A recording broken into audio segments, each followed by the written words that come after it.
They say, find out where the people are going and get there first, right?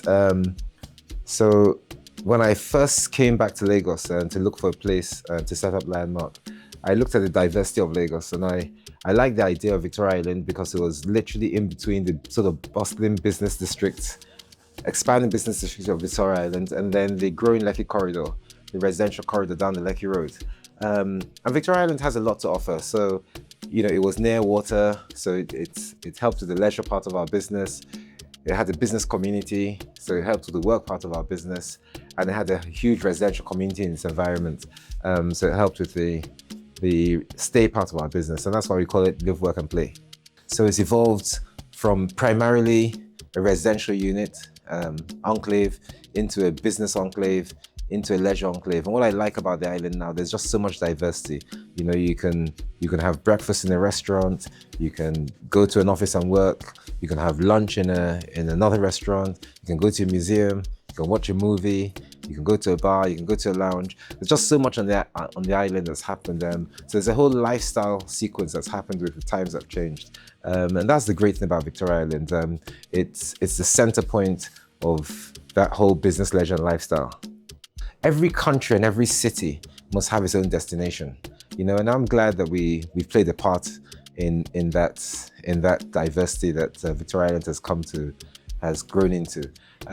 So when you think of, in London, you have Canary Wharf, in Cape Town, you have the Victoria and Albert, the park. In New York, you have the Rockefeller Center area. I mean, every city literally has its own live, work, and play, business, leisure, and lifestyle destination. And Victoria Island has transitioned into that. I think it's just one of the great cities. It's awake in the daytime, it's awake at night. It's not the most intelligent of people that survive. It's not necessarily the strongest or the fastest.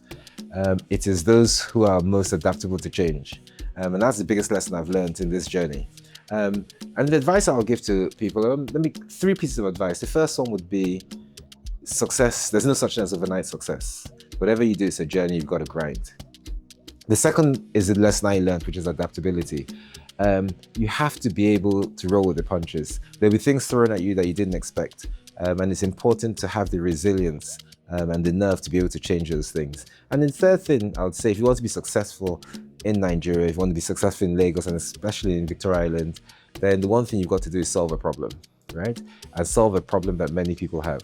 And do that in an excellent way. One of the things they say is that there's a lot of opportunity for excellence and very little competition. So that would be my advice for budding entrepreneurs. When I heard about this carnival, I was excited. I've been thinking and talking about this for probably the last 15 years. I think Victoria Island needs its own carnival. Every great city has one. I grew up in London. London has its own Notting Gate Carnival. For those that have ventured into Brazil, they have the Rio Carnival. New Orleans has the Mardi Gras. I mean, there are carnivals all over the world in every sort of major city, especially cities that have sort of the business, leisure, and lifestyle infusion that comes with Victoria Island. So I'm excited to see it. I would like to see that whole blend of food, culture, clothing, music, the things that we're good at in Nigeria as well, and put that on show and make sure the locals and some of the internationals can enjoy it. So I look forward to it. And I would say everybody should be there. The one thing I do hope is that it's a recurring carnival. So it's important when we have the first one to have the second, the third, the fourth, and the fifth, and make sure we create a trend.